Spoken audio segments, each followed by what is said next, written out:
इस वीडियो ने अगर तेरे अंदर आग नहीं लगाई ना तो डिसलाइक मार के चैनल को छोड़ देना, पर अगर आग लगी ना तो चैनल को सब्सक्राइब करके ही जाना। So let's start the video. एक बंदे को उसकी कंपनी बेचने के बाद 1000 करोड़ मिला था। उसने वो सारा पैसा अलग अलग बिजनेस में लगा दिया और खुद रेंट से रहने लगा। कोई पागल ही कर सकता है ना ऐसा, क्योंकि कोई नॉर्मल इंसान होता तो गाड़ी बंगला खरीदने में ही बहुत सारा पैसा खर्च कर देता। यह पागल इंसान और कोई नहीं, इलॉन मस्क है, जो कि आज वर्ल्ड की कई लीडिंग कंपनीज का मालिक है और आज इसकी नेटवर्थ है 1,40,000 करोड़। और यह सब उसके पागलपन, उसकी जिद का ही नतीजा है। क्योंकि भीड़ के साथ चलना तो बहुत आसान है, पर पागलपन ही चाहिए भीड़ से हटकर कुछ करने के लिए। जिस बंदे को कभी उसकी भारी आवाज की वजह से रेडियो से रिजेक्ट कर दिया गया था, उसने जिद पकड़ी और वो मुकाम हासिल किया जिसके कई लोग सिर्फ सपने ही देखते हैं। जी हाँ, मैं बात कर रहा हूं अमिताभ बच्चन की। उनकी पहली सुपरहिट मूवी जंजीर आने से पहले उनकी 17 मूवीज फ्लॉप हो चुकी थी, फिर भी उन्होंने अपनी जिद नहीं छोड़ी और आखिरकार कामयाबी को भी उनके जिद के आगे झुकना पड़ा। विराट कोहली का भी एक ऐसा ही किस्सा है, जो कि क्रिकेट के लिए उसका पागलपन, उसकी जिद को बयां करता है। 2006 की बात है। विराट कर्नाटका में रणजी खेल रहा था और पहले दिन 40 रन बनाकर वो नॉट आउट रहा। शाम को उनके घर से खबर आई कि उसके पापा की डेथ हो गई है। सबने एक्सपेक्ट किया कि विराट तुरंत घर के लिए निकलेगा।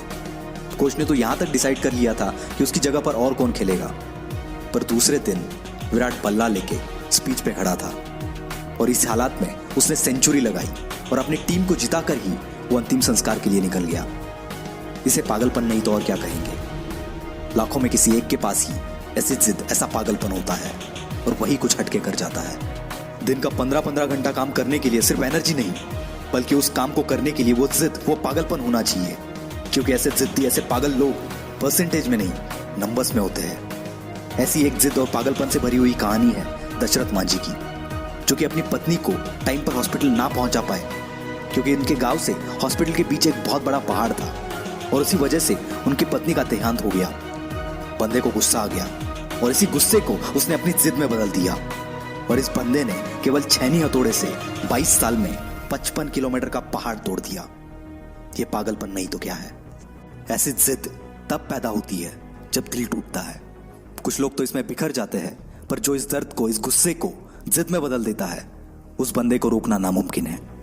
वो पागलपन ही है जब लोग ट्रिप्स प्लान कर रहे होते हैं और कोई बंदा अपना एम्पायर खड़ा करने के लिए प्लान्स बना रहा होता है। जब सब नौकरी ढूंढने के चक्कर में होते हैं, तब कोई पागल नौकरी देने की सोचता है और ऐसे ही पागल आगे जाके बिल गेट्स, स्टीव जॉब्स बनते हैं। ये पागल सक्सेस के लिए हमेशा भूखे होते हैं, ये कभी सेटिस्फाई नहीं होते। यही पागलपन, यही जिद, ये ना तो इन्हें सोने देती है और ना ही रुकने देती है। एक जिद्दी इंसान कभी भी शांत नहीं बैठेगा, 1000 बार फेल होगा वो, पर उसकी जिद, उसका पागलपन उसे और एक बार ट्राई करने पर मजबूर करेगा और ये तब तक मजबूर करेगा जब तक सफलता इसके सामने घुटने ना टेक दे। और यही पागल इंसान, यही जिद्दी इंसान इतिहास बना देता है। यकीन नहीं आता तो हिस्ट्री उठाकर देख लो, भला कौन बंदा 1000 बार फेल होने के बाद भी कोशिश करना नहीं छोड़ता। कोई पागल ही ना। और उसी कारण ये पागल जिद्दी इंसान दुनिया को रोशन कर देता है। जी हाँ, मैं बात कर रहा हूं थॉमस अल्वा एडिसन की। 65 साल का एक बंदा जिसे ऑलरेडी 1000 बार रिजेक्ट कर दिया गया था, फिर भी उसने अपनी जिद नहीं छोड़ी और KFC जैसी होटल्स की चेन खड़ी कर दी। जिस बंदे को अंग्रेजों ने उनके होटल में नहीं आने दिया, उस बंदे ने जिद पकड़ी और दुनिया का सबसे बड़ा होटल ताज बना दिया। दोस्तों, ये एक जिद ही है जो एक नॉर्मल इंसान को एबनॉर्मल बनाती है और फिर ये एबनॉर्मल लोग ऐसा कुछ कर जाते हैं जिसके बारे में नॉर्मल लोग सोचने से भी डरते हैं। इसलिए आपको जो भी अच्छा लगता है, जो भी आप करना चाहते हो, पागल बन जाओ उसके लिए और जान लगा दो उसे हासिल करने के लिए। क्योंकि जब तक ये जिद, ये पागलपन आपके अंदर नहीं आएगा, तब तक आप नॉर्मल ही रहोगे। और अगर नॉर्मल रह के ही मरना है तो ऐसे ही जियो, पर एबनॉर्मल बनना है तो जिद्दी और पागल बनना पड़ेगा। वीडियो अच्छा लगा तो ही लाइक करना, शेयर करना।